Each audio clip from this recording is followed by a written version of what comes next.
ಹುಟ್ಟೂರಿಗೆ ಆಗಮಿಸಿದ ಸುಹಾಸ್ ಶೆಟ್ಟಿಯ ಮೃತದೇಹವನ್ನ ಕಂಡು ಕುಟುಂಬಸ್ಥರು ಕಣ್ಣೀರಿಟ್ಟಿದ್ದಾರೆ.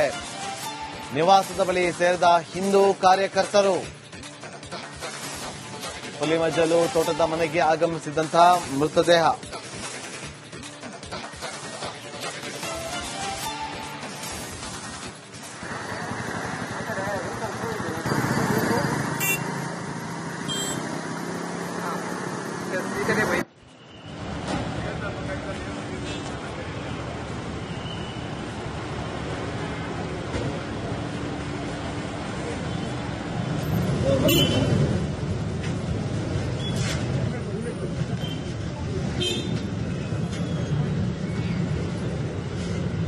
ನೋಡಿ, ಸುಹಾಸ್ ಶೆಟ್ಟಿ ಹಿಂದೂ ಕಾರ್ಯಕರ್ತ.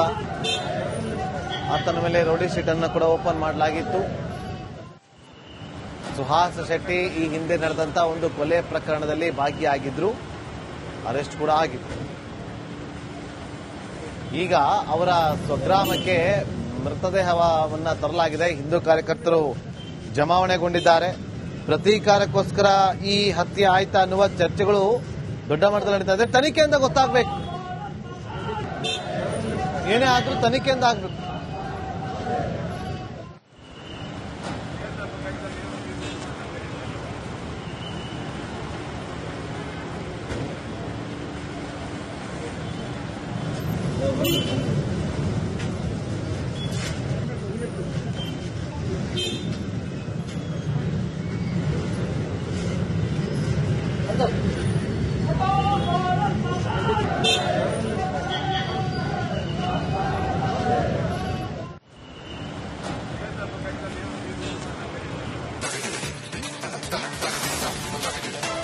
ಹುಟ್ಟೂರಿಗೆ ಆಗಮಿಸಿದ ಸುಹಾಸ್ ಶೆಟ್ಟಿಯ ಮೃತದೇಹವನ್ನ ಕಂಡು ಕುಟುಂಬಸ್ಥರು ಕಣ್ಣೀರಿಟ್ಟಿದ್ದಾರೆ. ನಿವಾಸದ ಬಳಿ ಸೇರಿದ ಹಿಂದೂ ಕಾರ್ಯಕರ್ತರು ಹುಲಿಮಜ್ಜಲು ತೋಟದ ಮನೆಗೆ ಆಗಮಿಸಿದಂತಹ ಮೃತದೇಹ.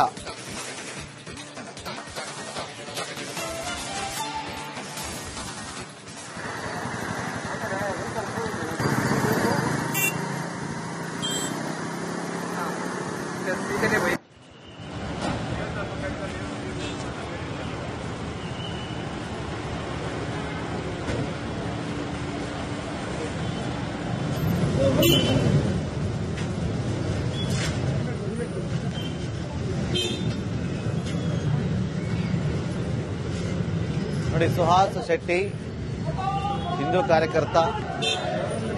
ಆತನ ಮೇಲೆ ರೌಡಿ ಶೀಟ್ ಅನ್ನು ಕೂಡ ಓಪನ್ ಮಾಡಲಾಗಿತ್ತು.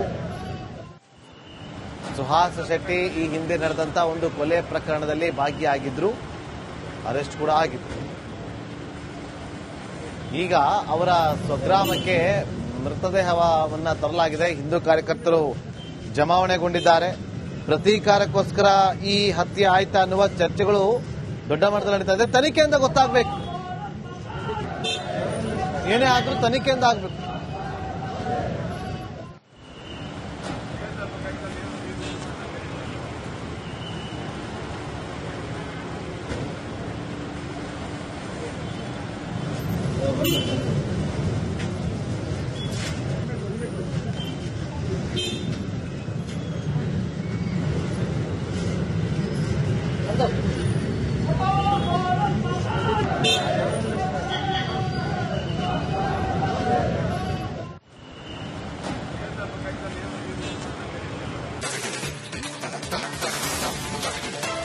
ಹುಟ್ಟೂರಿಗೆ ಆಗಮಿಸಿದ ಸುಹಾಸ್ ಶೆಟ್ಟಿಯ ಮೃತದೇಹವನ್ನ ಕಂಡು ಕುಟುಂಬಸ್ಥರು ಕಣ್ಣೀರಿಟ್ಟಿದ್ದಾರೆ. ನಿವಾಸದ ಬಳಿ ಸೇರಿದ ಹಿಂದೂ ಕಾರ್ಯಕರ್ತರು ಹುಲಿಮಜ್ಜಲು ತೋಟದ ಮನೆಗೆ ಆಗಮಿಸಿದಂತಹ ಮೃತದೇಹ.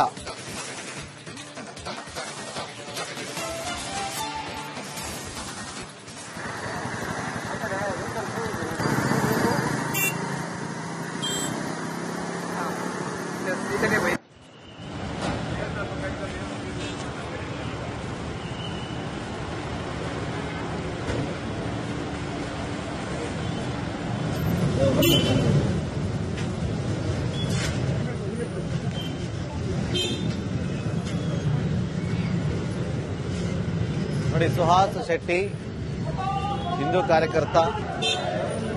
ಆತನ ಮೇಲೆ ರೌಡಿ ಶೀಟ್ ಅನ್ನು ಕೂಡ ಓಪನ್ ಮಾಡಲಾಗಿತ್ತು. ಸುಹಾಸ್ ಶೆಟ್ಟಿ ಈ ಹಿಂದೆ ನಡೆದಂತ ಒಂದು ಕೊಲೆ ಪ್ರಕರಣದಲ್ಲಿ ಭಾಗಿಯಾಗಿದ್ರು, ಅರೆಸ್ಟ್ ಕೂಡ ಆಗಿತ್ತು. ಈಗ ಅವರ ಸ್ವಗ್ರಾಮಕ್ಕೆ ಮೃತದೇಹವನ್ನ ತರಲಾಗಿದೆ. ಹಿಂದೂ ಕಾರ್ಯಕರ್ತರು ಜಮಾವಣೆಗೊಂಡಿದ್ದಾರೆ. ಪ್ರತೀಕಾರಕ್ಕೋಸ್ಕರ ಈ ಹತ್ಯೆ ಆಯ್ತಾ ಅನ್ನುವ ಚರ್ಚೆಗಳು ದೊಡ್ಡ ಮಟ್ಟದಲ್ಲಿ ನಡೀತಾ ಇದೆ. ತನಿಖೆಯಿಂದ ಗೊತ್ತಾಗಬೇಕು, ಏನೇ ಆದ್ರೂ ತನಿಖೆಯಿಂದ ಆಗ್ಬೇಕು.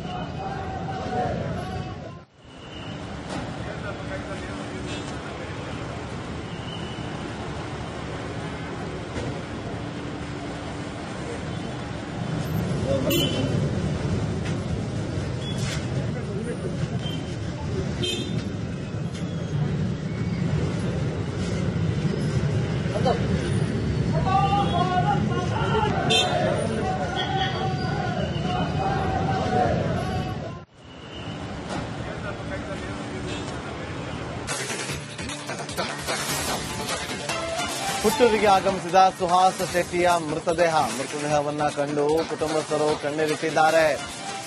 ನಿವಾಸದ ಬಳಿ ಸೇರಿದ ಹಿಂದೂ ಕಾರ್ಯಕರ್ತರು ಹುಲಿಮಜ್ಜಲು ತೋಟದ ಮನೆಗೆ ಆಗಮಿಸಿದಂತಹ ಮೃತದೇಹ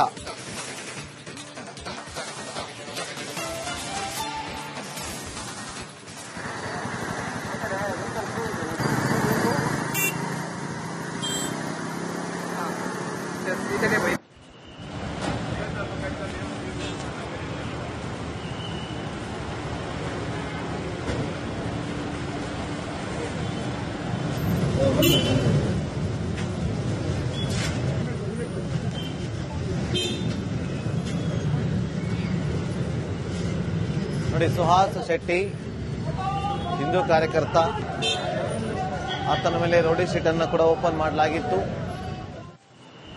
ಸುಹಾಸ್ ಶೆಟ್ಟಿ ಈ ಹಿಂದೆ ನಡೆದಂತ ಒಂದು ಕೊಲೆ ಪ್ರಕರಣದಲ್ಲಿ ಭಾಗಿಯಾಗಿದ್ರು, ಅರೆಸ್ಟ್ ಕೂಡ ಆಗಿತ್ತು. ಈಗ ಅವರ ಸ್ವಗ್ರಾಮಕ್ಕೆ ಮೃತದೇಹವನ್ನ ತರಲಾಗಿದೆ. ಹಿಂದೂ ಕಾರ್ಯಕರ್ತರು ಜಮಾವಣೆಗೊಂಡಿದ್ದಾರೆ. ಪ್ರತೀಕಾರಕ್ಕೋಸ್ಕರ ಈ ಹತ್ಯೆ ಆಯ್ತಾ ಅನ್ನುವ ಚರ್ಚೆಗಳು ದೊಡ್ಡ ಮಟ್ಟದಲ್ಲಿ ನಡೀತಾ ಇದೆ. ತನಿಖೆಯಿಂದ ಗೊತ್ತಾಗಬೇಕು, ಏನೇ ಆದ್ರೂ ತನಿಖೆಯಿಂದ ಆಗ್ಬೇಕು.